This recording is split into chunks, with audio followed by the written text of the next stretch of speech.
अरे रोहित, सुना तो कोई बंगालन से शादी कर रहा है। हाँ यार, क्यों?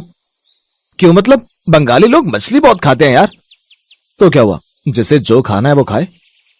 ज्यादातर लोग रोहित के साथ अनुपमा की शादी के खिलाफ थे, लेकिन रोहित की माँ खुद बंगालन थी, इसीलिए वो बड़ी खुश थी। अरे वाह बेटा, ये बहुत अच्छा काम किया है तूने। अब उसके साथ मन भरकर मछली तो खा सकूंगी मैं। हाँ माँ, यहाँ मेरी शादी होने वाली है और आपको सिर्फ खाने की पड़ी है। खाना ही सब कुछ होता है बेटा। तूने कभी फिश फ्राई खाया है? नहीं, वो कैसे बनती है? आपने तो कभी बनाया नहीं। मुझे नहीं आता है बेटा। बंगाल में रहते हुए बहुत खाती थी, कितने दिन हो गए खाए हुए। सुजाता को बंगाल की फिश फ्राई की बड़ी याद आ रही थी। उसका बेटा रोहित पढ़ने के लिए बंगाल गया हुआ था और तब से अनुपमा के साथ उसका चक्कर चल रहा था। पढ़ाई के बाद रोहित दिल्ली लौट आया और यहाँ उसकी नौकरी लग गई, लेकिन अनुपमा से दूर वो नहीं रह पा रहा था, इसीलिए दोनों ने शादी करने का फैसला किया। इसीलिए रोहित ने और देर नहीं की, उसने अनुपमा से शादी कर ली और उसे भी दिल्ली लेकर आ गया। सुजाता तो बड़ी खुश हुई। तुम्हें देखकर घर की याद आ रही है। खाना बनाना तो आता है ना तुम्हें? हाँ हाँ माँ जी, सब कुछ बना लेती हूँ। आपको क्या खाना है बोलिए। हाँ माँ, बोलो ना, उस दिन जो बोल रही थी। हाँ बहू, फिश फ्राई बना लेती हो? अरे इतनी सी बात, मैं तो फिश फ्राई बनाने में माहिर हूँ। अनुपमा ने फटाफट 3 फिश फ्राई बना लिया और सभी बैठकर खाने लगे। सुजाता तो खाते ही खुश हो गई। अरे वाह, लास्ट कोलकाता में खाई थी ऐसी फिश फ्राई। तू तो सच में फिश फ्राई बनाने में माहिर है बहू। हाँ अनुपमा, बढ़िया बनी है। इसे तो मैं चावल के साथ खाऊंगा। उसके बाद से अनुपमा हर 2 दिन में एक बार फिश फ्राई बनाने लगी और रोहित काम पर जाने लगा। लेकिन एक दिन रोहित परेशान होकर घर लौटा। क्या बात है, तुम इतना परेशान क्यों लग रहे हो? ऑफिस में ले ऑफ होगा, ऐसे सुनने में आ रहा है। Lay off? ये क्या होता है? मतलब लोगों को काम से निकाल देंगे, बजट कट करेंगे। अरे ऐसे कैसे काम से निकाल देंगे? ऐसा ही होता है अनुपमा, तुम नहीं समझोगी। अच्छा ठीक है, तो फिर आप नई नौकरी ढूंढ लेना। इस मार्केट में नई नौकरी कहाँ मिलेगी, सभी कंपनी ले ऑफ कर रही है। ये सुनकर सुजाता भी डर गई। बेटा तेरे पापा तो अब नहीं है इस दुनिया में, कमाने वाला तू अकेला ही है इस घर में। तेरी नौकरी चली गई तो हमारा क्या होगा? पैसे कहाँ से आएंगे? मुझे तो सोचकर ही घबराहट हो रही है।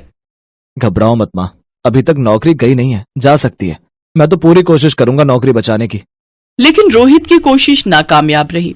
अगले ही दिन उसे नौकरी से निकाला गया। वो दोपहर को घर लौट आया। मेरी नौकरी चली गई है, जिसका डर था वही हुआ, अब क्या होगा? उस दिन घर में खाना नहीं बना, सभी का चेहरा उतरा हुआ था, खाने का मन नहीं था। 3-4 दिन बीत गए। रोहित ने सभी कंपनी में इंटरव्यू दे दिया, लेकिन कहीं भी उसकी नौकरी नहीं लगी। हम तो बर्बाद हो गए बहू, बड़ी मुश्किल से बेटे को पढ़ाया था। उनके जाने के बाद बहुत मुश्किल से घर चलाती थी। रोहित को जब नौकरी मिली तब सोचा कि अब घर की हालत सुधर जाएगी, लेकिन वो भी नसीब में नहीं था। ये क्या हो गया?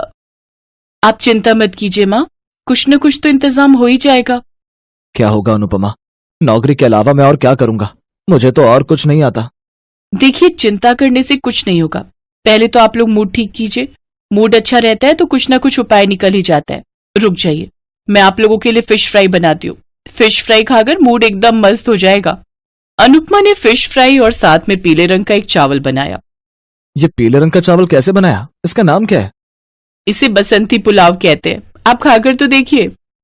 रोहित ने फिश फ्राई के साथ बसंती पुलाव खाया और उसके होश उड़ गए। अरे इन दोनों का कॉम्बिनेशन तो मस्त बैठ रहा है।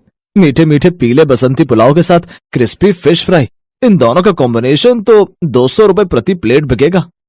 अरे ये तो मैंने सोचा भी नहीं। मैं ऑफिस के बाहर ये बेच सकती हूँ। मतलब मैं फिश फ्राई चावल बेच सकती हूँ। ऑफिस के बाहर लोग खाने के लिए आते हैं ना। अरे खूब बात है, एक आदमी राजमा चावल बेचता है, उसकी कमाई तो हमारी सैलरी से ज्यादा है। अरे हाँ, तुम भी तो ये बेचकर बहुत पैसे कमा सकती हो अनुपमा। रोहित की जितनी भी सेविंग्स थी उसने वो सब ठेला खरीदने में लगा दिया। अगले दिन अनुपमा ने ऑफिस के बाहर ठेला लगा दिया। आइए आइए, फिश फ्राई चावल खाइए।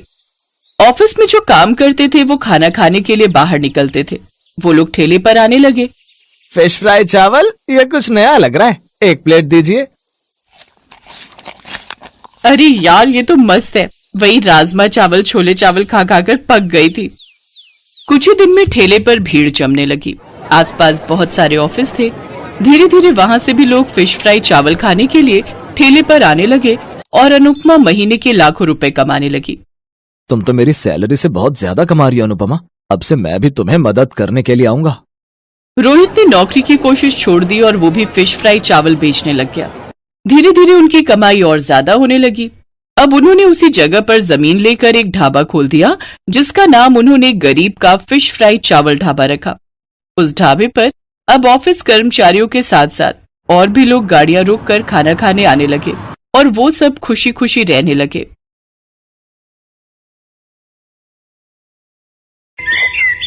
नानकपुर गांव में आरती नाम की औरत रहती थी। वो गांव में लोगों के शादी ब्याह में जाकर खाना बनाया करती थी। आरती की एक 13 साल की बेटी शालू थी। आरती अपनी बेटी को पढ़ा लिखा कर कुछ बड़ा बनते देखना चाहती थी, इसलिए वो दिन रात मेहनत किया करती थी। एक रोज, आ गई माँ तुम? हाँ शालू, लेकिन आजकल शादियां नहीं है तो कहीं भी कोई काम ही नहीं मिला। कोई बात नहीं माँ, आप हाफ रही हो, पहले बैठ जाओ और थोड़ा आराम कर लो। सुबह की निकली हुई हो, अब थक गई होंगी, मैं आपके लिए पानी लेकर आती हूँ। पानी पिलाने के बाद शालू रसोई में जाती है और खाने की प्लेट लेकर बाहर आती है। भूल जाओगे सारे गम जब खाओगे शालू के हाथों के अंडा चावल। खाना देख आरती गुस्से में आ जाती है। क्या चाहती है तू शालू? इस घर में एक और नौकर? मैं पैसे जोड़ती हूँ कि तुझे ग्रेजुएट बना सकूं, लेकिन एक तू है कि जिसके हाथों से करची बेलन छूटने का नाम ही नहीं ले रहा। क्या हुआ माँ? तुझसे कितनी बार कहा है कि तू बस अपनी पढ़ाई पर ध्यान दे, घर के ये सब काम रहने दिया कर। सॉरी माँ, मुझे लगा आप थकी होंगी तो आज मैं ही खाना बनाकर रख दूं। मेरी बच्ची अपनी माँ का कितना ख्याल रखती है। चल अब जल्दी से खाना खा लेते हैं। अगली सुबह आरती शालू से कहती है, अरे शालू, आज तुम्हारे स्कूल की छुट्टी है ना, तो तुम घर पर ही रहना और घर का ख्याल रखना। ठीक है माँ, लेकिन तुम कहाँ जा रही हो? आज फिर काम ढूंढने जाती हूँ, शायद कहीं खाना बनाने का कोई काम मिल जाए। ये कहकर आरती काम की तलाश में निकल जाती है। ये सब क्या हो रहा है और क्यों? अब बस बहुत हुआ। जरूरी नहीं कि पढ़ लिख कर ही बड़ा आदमी बना जाए। अब मैं अपना खाना बनाने के शौक को ही अपना काम बनाऊंगी और खूब नाम कमाऊंगी। मेरी मजबूरी ही अब मुझे मुकम्मल करेगी। शाम को जब आरती फिर खाली हाथ घर आती है तो शालू अपनी माँ से कहती है, माँ, आपने जो मेरी शादी के लिए थोड़े पैसे जोड़कर रखे हैं, क्यों ना हम उन पैसों से एक ढाबा शुरू करें? आप भी कब तक क्यों लोगों के घरों में जाकर खाना बनाने का काम करती रहेंगी? जो मेहनत हम दूसरों के लिए करते हैं वो मेहनत हम क्यों ना खुद के लिए करें? हम दोनों मिलकर उसको एक मुकाम तक लेकर जाएंगे। एक छोटी सी दुकान को बड़े से होटल में बदलना है मुझे। ना बाबा ना, लोग क्या कहेंगे कि बेटी के पैसों को खाकर ढाबा खोला इसने। मैं तो कहीं मुंह दिखाने लायक नहीं रहूंगी, और गांव में तो वैसे भी 2 ढाबे वाले हैं ही, फिर लोग अपने ढाबे पर ही क्यों आएंगे? माँ, तू समाज और लोगों के बारे में कितना सोचती है। लोग हमें खाने को नहीं दे रहे हैं, और रही उन 2 ढाबों की बात, तो उनको दाल चावल के अलावा बनाना ही क्या आता है? हम अपने हाथों के हुनर से इतना लाजवाब और स्वादिष्ट खाना बनाएंगे कि सबका मन जीत लेंगे, और फिर तुम देखना सब ग्राहक अपने ही ढाबे पर आएंगे खाने। हाँ हाँ ठीक है, पर तू साथ में अपनी पढ़ाई पर भी ध्यान देना। आरती शालू की शादी के लिए जमा रुपयों से एक ढाबा खरीद लेती है। शालू बेटा, हम लोगों ने अपनी जमा पूंजी लगाकर ये ढाबा खरीद तो लिया, पर अब हम इसमें ऐसा क्या बनाकर बेचेंगे कि हमारे ग्राहक बन जाएं? माँ, अंडा चावल, और क्या? प्रोटीन से भरा अंडा चावल सबको गर्म रखेगा और साथ में रायता और गुलाब जामुन बिल्कुल मुफ्त। शालू और आरती सब ग्राहकों को अंडा चावल के साथ पीने के लिए बूंदी रायता और मीठे में गुलाब जामुन परोसती हैं। सबको उनके हाथ का खाना बहुत पसंद आता है, और वो भी इतने कम दाम में। सचमुच शालू बेटा, तेरे हाथों में तो साक्षात माँ अन्नपूर्णा का वास है। भाई वाह, क्या स्वाद है तेरे हाथों में, वाह। हाँ आरती बहन, तू तो बड़ी ही भाग्यशाली है जो इतनी होनहार बेटी तुझे मिली है। धीरे धीरे गांव भर में उनका ढाबा बहुत मशहूर हो जाता है और उनके यहाँ ग्राहकों की भीड़ लगनी शुरू हो जाती है। शालू और आरती की दुकान अब काफी अच्छे से चलने लग जाती है, जिससे दूसरे ढाबे वाले उससे जलने लगते हैं। उसकी सफलता देख बगल के ढाबे वाला मंगत राम कहता है, इन माँ बेटी ने मिलकर हमारे काम की वाट लगा रखी है। लगता है इन दोनों को मजा चखाना ही पड़ेगा। अगले दिन मंगत राम ने अपने 2 गुंडों जग्गू और कालू को शालू के ढाबे पर भेज दिया, जहां पहुंचकर वो दोनों शालू की माँ आरती से बदतमीजी करने लगते हैं और कहते हैं, अरे सुनो छमिया, अगर तूने जल्द से जल्द इस ढाबे को बंद नहीं किया ना तो इसका अंजाम बहुत बुरा होगा बे। ये सब क्या बेकार की हरकत है? मालिक का कहना है कि ये ढाबा तुम जल्द बंद कर दो, समझे? नहीं तो आगे का अंजाम तो तुम दोनों जानते ही हो। अपनी ये धमकी किसी और को जाकर देना, वरना एक ऐसा थप्पड़ पड़ेगा ना जग्गू। और कालू कौन है ये कोई पहचान भी नहीं पाएगा। रुको, अभी पुलिस को फोन लगाकर तुम दोनों की हेकड़ी निकालती हूँ। चल चल कालू, ये लड़की नहीं सचमुच में आफत की पुड़िया है। क्यों तू इन गुंडों से उलझती है? अगर इन्हें इनकी सही जगह ना दिखाओ ना माँ, तो ये सिर पर चढ़ जाते हैं। जग्गू और कालू ये सारी बात जाकर मंगत राम को बताते हैं, पर मंगत राम आखिर कहाँ शांत बैठने वाला था। उसे एक चाल सूझती है और वो कुछ अंडे के आकार के पत्थर लेता है और उन्हें सफेद रंग से पेंट कर देता है और फिर आधी रात को जाकर शालू के ढाबे में अंडों की जगह उन्हें रख देता है। अगले दिन जब आरती और शालू अंडा चावल बनाने की तैयारी कर रही होती हैं, तभी शालू की नजर उन अंडों पर जाती है। ये कैसे अंडे हैं जो इतने भारी हैं? अरे इसमें से तो रंग निकल रहा है। ये क्या? ये तो पत्थर है मम्मी। ये जरूर उस मंगत का काम होगा। वो तो अच्छा है कि तू बिना जांचे परखे कोई काम नहीं करती, वरना जाने क्या होता आज। अब तो हद ही हो गई मम्मी। अब आज रात को अपने इस ढाबे की रखवाली मैं खुद करूंगी और उस मंगत राम का ढाबा तो मैं बंद करवाऊंगी। उधर मंगत राम कब से किसी हलचल के इंतजार में बैठा था। ये अभी तक उनके ढाबे में कोई हंगामा क्यों नहीं हुआ? लगता है अंडे ठीक से अभी उबले नहीं।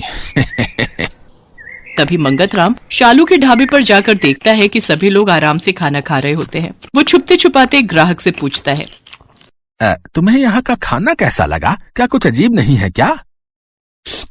अरे नहीं भाई, ये खाना तो बल्कि बहुत स्वादिष्ट है। आहा, अब ऐसा कैसे हो सकता है? लगता है तरकीब फेल हो गई। कोई नहीं, आज कोई नई तरकीब आजमाऊंगा। शाम को मंगत राम सफेद कंकड़ लेकर शालू के ढाबे में जाता है। आज तो ये सफेद कंकड़ चावल में मिला दूंगा, फिर देखता हूँ कैसे चलता है इन माँ बेटी का ढाबा। वहीं शालू और आरती छुपकर ये सब देख रही होती हैं। वो जैसे ही चावल में कंकड़ मिलाने लगता है तो शालू और आरती उसे रंगे हाथ पकड़ लेती है। साथ ही शालू इस सारी हरकत को अपने फोन में रिकॉर्ड कर लेती है और पुलिस को फोन कर उसे वहां बुला लेती है। मंगत चाचा, अगर कंपटीशन करना ही है तो सामने आकर करो। अगर इस तरह के काम करोगे तो फिर तो जेल की हवा खानी ही पड़ेगी। इसके बाद शालू और आरती अगले दिन से फिर से अपने काम धंधों में लग जाते हैं। कुछ दिनों बाद उनके गांव में एक फूड कंपटीशन होता है, जिसमें जीतने वाले को 5 लाख इनाम देने की घोषणा होती है। शालू भी उस प्रतियोगिता में हिस्सा लेती है और वो अपने अंडा चावल की रेसिपी वहां पर बनाती है। इतने बड़े कंपटीशन को जीतने के लिए आपने इतनी साधारण सी डिश को क्यों चुना? आपको एक बार भी नहीं लगा कि आप रिजेक्ट हो सकती हैं? नहीं साहब, ये अंडा चावल ही मेरा घर चलाता है और इसकी वजह से ही मेरा ढाबा गांव भर में फेमस है, इसलिए मैंने यही बनाना उचित समझा। जजेस जब वो अंडा चावल टेस्ट करते हैं तो उन्हें खाकर हैरान रह जाते हैं। उन्होंने जिसे बहुत साधारण डिश समझा था वो बहुत ही लाजवाब होती है। वाह, इतना यमी अंडा चावल मैंने आज तक नहीं खाया। क्या आप अंडा चावल की ये रेसिपी मेरे साथ शेयर करेंगे? मैं इसे अपने होटल में अप्लाई करना चाहता हूँ। एंड यू डोंट वरी, इनाम के साथ साथ इस रेसिपी को शेयर करने के लिए मैं आपको अलग से पेमेंट करूंगा। जी जरूर सर, ये तो मेरे लिए खुशी की बात होगी जो इतने बड़े होटल में मेरी रेसिपी के अंडा चावल बनेंगे। शालू ये कंपटीशन जीत जाती है और अब उसका ढाबा और भी अच्छा चलने लगता है। आरती और शालू के दिन बदल जाते हैं और अब वो उसी गांव में खुद का बड़ा सा होटल खोल लेती है और उसमें अपना अंडा चावल की डिश को उस होटल की स्पेशलिटी के तौर पर रखती है। धीरे धीरे शहरों से टूरिस्ट आकर उसके होटल में ठहरने लगते हैं और उसके यहाँ का फेमस अंडा चावल खाते हैं। साथ ही वो अपने होटल के खाने के रेट भी बड़े ही साधारण रखती है, जिससे कि टूरिस्टों के साथ साथ गांव वाले भी उसके अंडे चावल का स्वाद चख सके। इस तरह शालू और आरती अपने होटल को बड़े ही अच्छे ढंग से चलाती हैं। साथ ही शालू अपनी पढ़ाई पर भी पूरा ध्यान देकर क्लास में अच्छे नंबरों से पास होती है।